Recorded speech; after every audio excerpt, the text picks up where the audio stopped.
What's up guys, it's Nate Doggy Dog 52 and I'm back again with another sneaker review. This time it's my first ever pickup of a Nike Air Foamposite. This is the box right here. It's a newer style sportswear box, they're all white with that white kind of patent Nike logo on the top, on the lid. You've got the white Nike on both sides of the box too, and I'll let you guys have a look at the box label. So what we have right here is a Nike Air Foamposite 1. Official colourway is black, white, game royal. Style code is 314996. Colour code 005. This was an outlet pickup. I'll let you guys see the price. So this sneaker did originally retail in the UK for £190, and it ended up, I was able to pick it up at £80, so less than half price. So a great deal for me. The receipt is in here. Yeah, it's right there. The receipt from Nike factory store. And this is the sneakers right here. The sneakers aren't DS. If you've checked out my Instagram, I wore these last weekend just for a couple of hours and was pleasantly surprised. Really enjoyed wearing them. I thought they'd be a little bit heavier than what they were on feet, and they weren't. So I'll give you guys a quick spin of the sneaker, and then we can start to talk a little bit about the Air Foamposite 1 itself.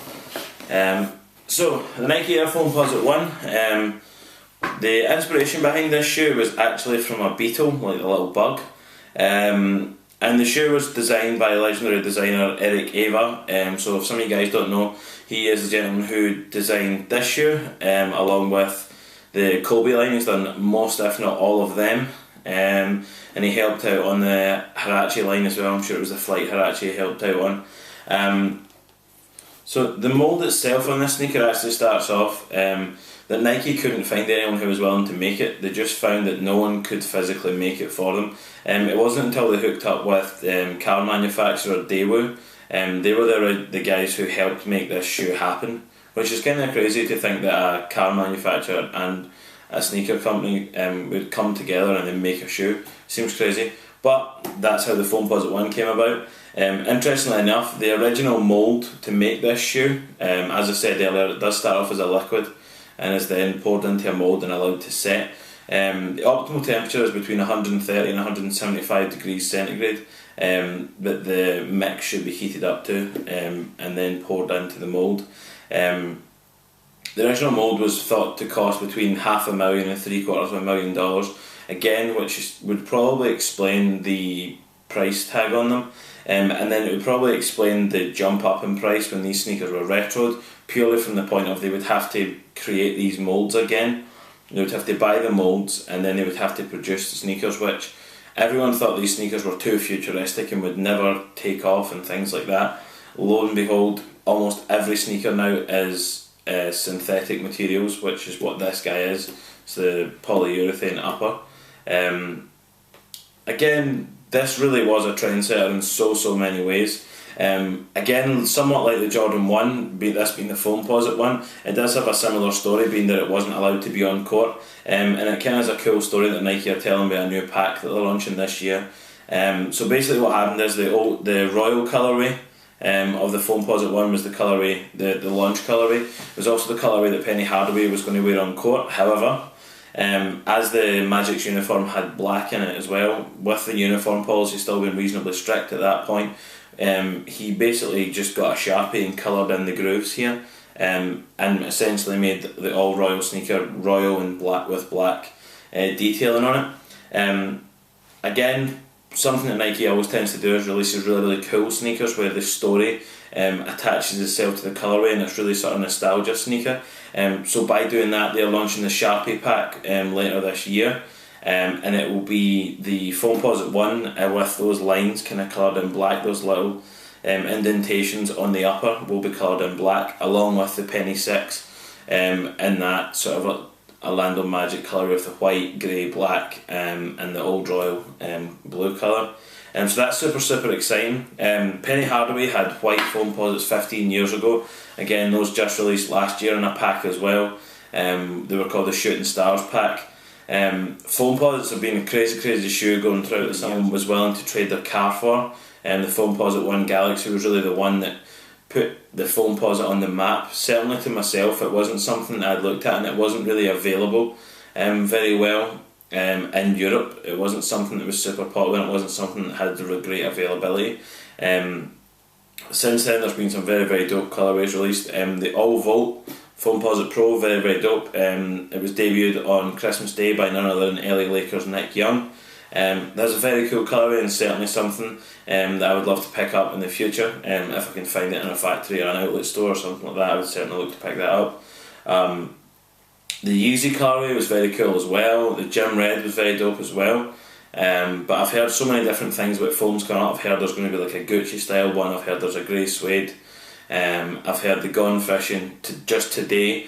Kai 54 starting. There's that Kai 54 exclusive, and I've now heard word that Kai 54 exclusive, where it's going to be with the Kai 54 graphic around the eye stays around the wrap.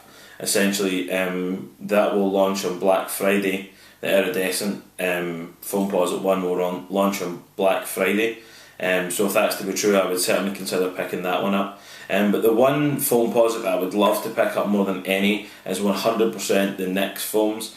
As soon as I saw Spike Lee with them, I thought that is an amazing, an all orange Foamposite with that blue wrap around here. Again, very, very dope. Still available at full price. I'm just trying to wait and see what's going to come down a little bit, and then I'll pull the trigger. But that is the number one Foamposite for me. It's my favourite Foamposite I've seen.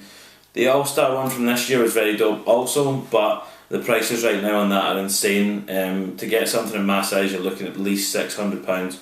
So right around that sort of $900 to $1,000 mark. So really, really crazy prices on them. Again, something else that you may have picked up as well is there's like almost very little to no Nike branding. You have the little tiny swoosh there, and then you have Nike on the inside, but that's pretty much so it.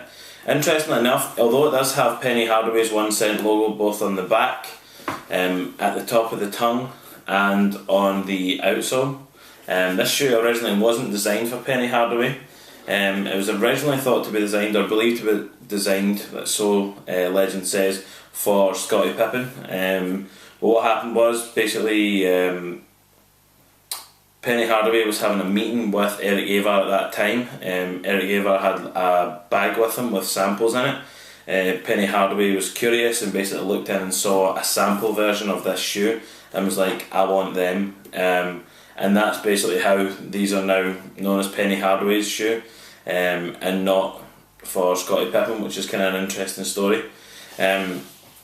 Interesting enough as well, something that's kind of unique about this shoe is it wasn't actually Penny Hardaway who debuted this shoe on court. The University of Arizona's Mike Bibby in a Final Four game on March 23rd, 1997.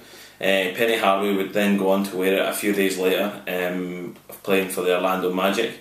But something that's interesting is, this entirely new sneaker coming out and launching, and the signature athlete essentially didn't wear it first. But basically, as legend has it, the whole University of Arizona team were offered the sneaker, and it was only Mike Bibby that wore it. Again, the biggest kind of thing about this is it just looked so different to anything that was in the marketplace. When you think 1997, this launched. Again, another reason why people were a little bit off about it was the price tag. Again, that price right now, £190, seems kind of the going rate for a pair of pretty good sneakers right now. Back in '97 when these launched, the retail price of $180 was crazy, and people just didn't want to pay it. So these shoes didn't actually sell super well when they did first launch.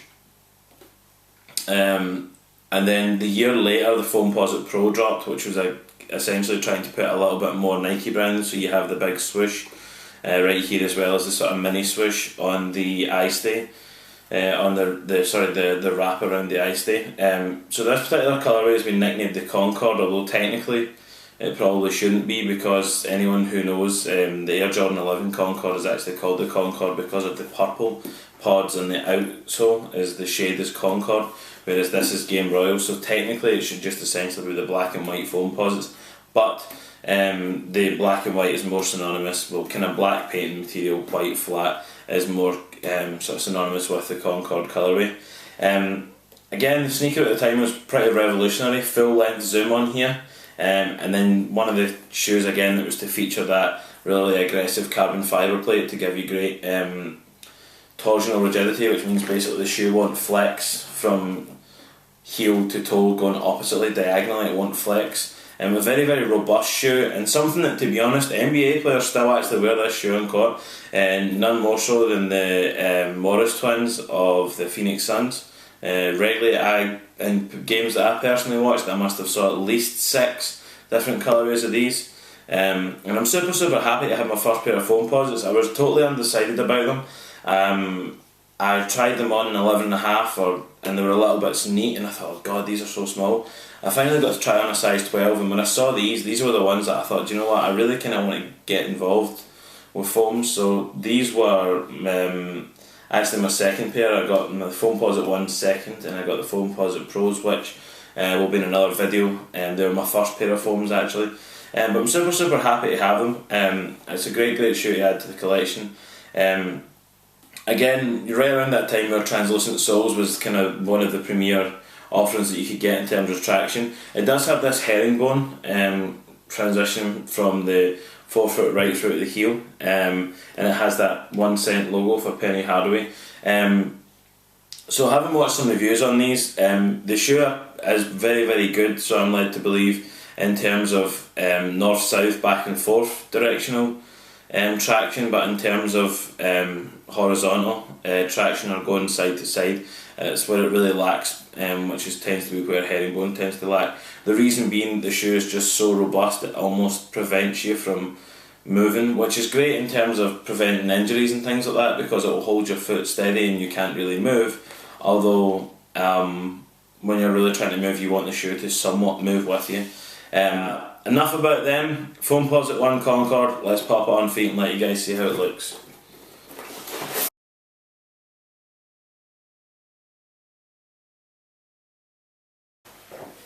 Okay guys, so letting you guys see how the Foamposite 1 Concord looks on feet. This is it right here. Side view, we'll do your front, other side, and the back here.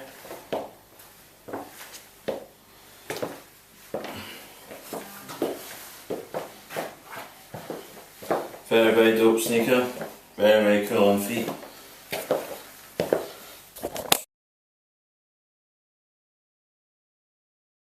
Okay, so first up we have the reason that I do these videos is Ike Bezel. So shout outs to you, homie.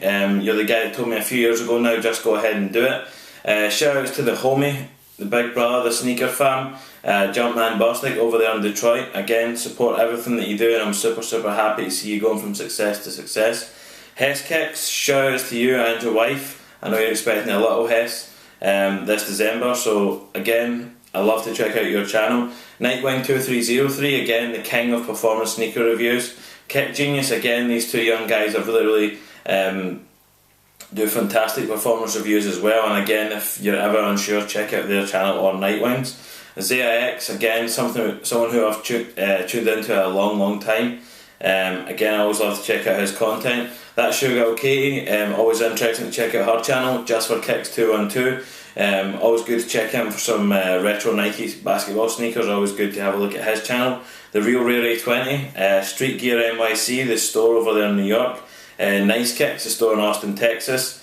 Sneaker Watch TV, Scoop 208, this guy has so many sneakers constantly coming in. His postman must know him in first name terms, I'm sure. The homie down in Florida, Mr. Foamer Simpson. Shout outs to Yo Auntie, he's got 2 channels, so Yo Auntie for his vlogs and Yo Auntie Kicks for his sneakers. Shout outs to the homie T Blake, Always Fresh Apparel, Jacques Slade, Bullet RC, We Are The Trend, Ski TV, kicksandfire.com, kicksandthecity.com, Suicide 1, Swag On Haters Out, Sam Colt 12, TL Rick 72, Guns and Gloves, One Veracity, Optimus P517, Sticky 213, Blue Cheese, My Kicks Fly, Eddie Wynn, the homie Jason Mark, the homie for life, the brother Sarah DC from out there in Missouri, and last of all, someone who I'm really enjoying checking out his channel and his work is Rich's Kicks. That concludes my shout out list in this video, guys. If you want to keep up with me, what I'm doing day to day, then be sure to follow me on Instagram and Twitter. My username is @NathanCare20. It's going to appear right here as I'm talking. I also have hashtags that I use, which is #SneakerFanWorldwide, hashtag NDD52 for me, Nate Doggy Dog 52, and the homie as well, T Blake, on his hashtag, hashtag T Blake. All of them are going to appear right here.